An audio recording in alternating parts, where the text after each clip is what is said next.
नमस्कार शेतकरी मित्रांनो. आज आपण आले बाजार भावाविषयी आपण चर्चा करणार आहे. काल पण आपण व्हिडिओ टाकला होता मित्रांनो थोडक्यामध्ये आले बाजार भावाविषयी.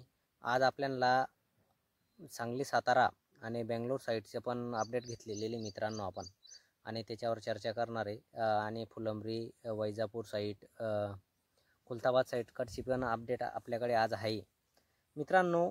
जर व्हिडिओला नवीन असाल तर चॅनलला शेअर सबस्क्राईब नक्की करा, कारण तुम्हाला असं नवनवीनच तुम्हाला व्हिडिओ पाहायला भेटतील आले बाजारभावाविषयी. कारण आपण एक शेतकऱ्याचा पोरगा आहे. तुम्हाला माहिती आहे मित्रांनो, मी शेतात काम करत असताना व्हिडिओ बनवतो. मी कुठला दुकानदार आपण नेहमी सांगत आलो आहे मित्रांनो.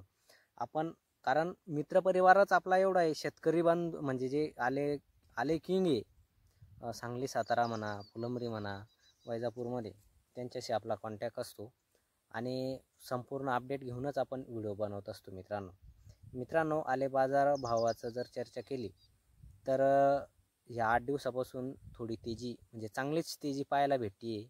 1200-1300 म्हणजे कमी जास्त 1500 ते 1600-1700 रुपयापर्यंत तेजी पाहायला भेटते. 2500 मागच्या आठवड्यामध्ये 2500 बाजारभाव होते. आता आजच्या बाजारभावात जर म्हटलं मित्रांनो तर फुलंब्री तालुकामध्ये 3900 म्हणजे 3500 पासून सुरुवात तर 3900 टॉप क्वालिटीचा माल खरेदी झालेली आहे मित्रांनो.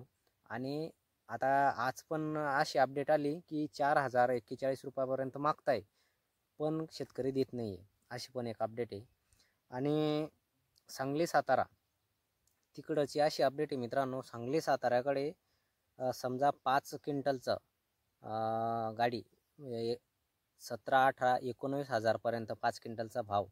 म्हणजे तुम्ही आता 18,000 जर म्हटलं तर 18,000चा डबल करा, म्हणजे 3600 रुपये 100 किलो म्हणजे 1 क्विंटलचा भाव असा सांगली साताऱ्याकडे चालू आहे मित्रांनो. तिकडं पण अशी आवई आहे की 4,000 4100-4200 असे मागताय बायापुरे, अशी अफवा आहे मित्रांनो. पण त्याच्या मागे सत्य काय आहे हे आपल्याला कोणालाच माहिती नाही मित्रांनो. पण ही चांगली गोष्ट आहे मित्रांनो. अफवा पसरणे जास्त भावाचे याच्यामध्ये शेतकऱ्याचा फायदा होत असतो. आणि काही शेतकऱ्यांची 2-2, 3-3 एकर प्लॉट बाकी आहे, पण कमी बाकी बरं का. म्हणजे एका गावामधून एखादा प्लॉट असंच प्लॉट बाकी आहे.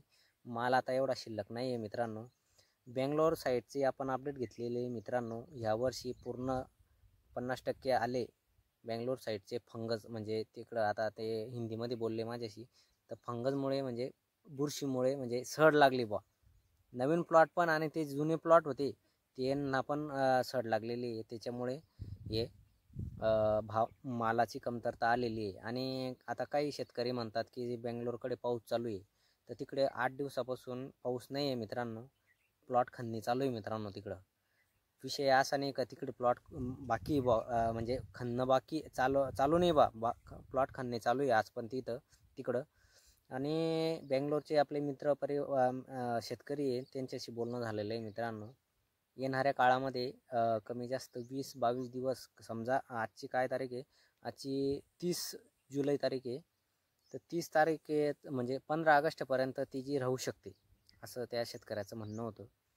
आणि यावर्षी बेंगलोर साईड पूर्ण माल सड लागलेली आहे यावर, म्हणजे सुरुवातीच्या काळापासूनच 50% प्लॉट खराब झालेले आहे. सांगली साताऱ्याकडे पण वेळ तीच आहे मित्रांनो, कारण तिकडे मे महिन्यामध्ये पाऊस भरपूर होता. तिकडं पण लागवड कमी झालेली आहे. याच्याहून आपण अंदाज लावू शकतो की पुढे बाजार कसे असतात. आपण परफेक्ट नाही सांगू शकत पुढच्या वर्षी कसे बाजार राहतील बुवा, पण याच्याहून थोडी मागच्या वर्षाच्या तुलनेत थोडी फार का होईना आपला लागवड कमी झालेली आहे मित्रांनो. 10-20% सरी लागवड कमी झालेली आहे मित्रांनो. व्हिडिओ कसा वाटला तुम्हाला तर कमेंट करून नक्की सांगा. तुमच्या भागाकडे तुमच्या खरेदी काय चालू आहे बाजाराची, नवा माल काय भाव घेत आहे आणि जुना माल काय भाव येत आहे. म्हणजे समजा 38-39 रुपये जर घेतला चांगला टॉप क्वालिटीचा माल, तर त्याचा 6-7 रुपये 5-6 रुपये आपला नवा माल जो वाढलेला आहे तो घेत आहे मित्रांनो. तर तुम्ही पण कमेंट करून सांगा मित्रांनो. आणि येवला तालुका, येवला नाशिक जिल्ह्यामध्ये आणि जालना जिल्ह्यातले पण काही फोन होते, कारण तिकडे लागवड कमी असते. लागवड कमी असल्यामुळे काय होतं मित्रांनो, व्यापारी कमी असतात तिकडं. तर व्यापारी तिकडं 3,000 रुपये माल मागतोय मित्रांनो. येवला तालुक्यातून बी सकाळी फोन होता, नाशिक जिल्ह्यातून, आणि बुलढाणा साईडकडचे बी 2-3 फोन होते, आणि सोलापूर साईडकडचे पण फोन होते. तिकडं लागवड कमी असल्यामुळे व्यापारी कमी असतात, कॉन्टॅक्ट कमी असतात शेतकऱ्यांचे. त्याच्यामुळे कमी व्यापारी असल्यामुळे तिकडं व्यापारी त्याचा थोडा फायदा घेतो आणि माल कमी भाव मागतो.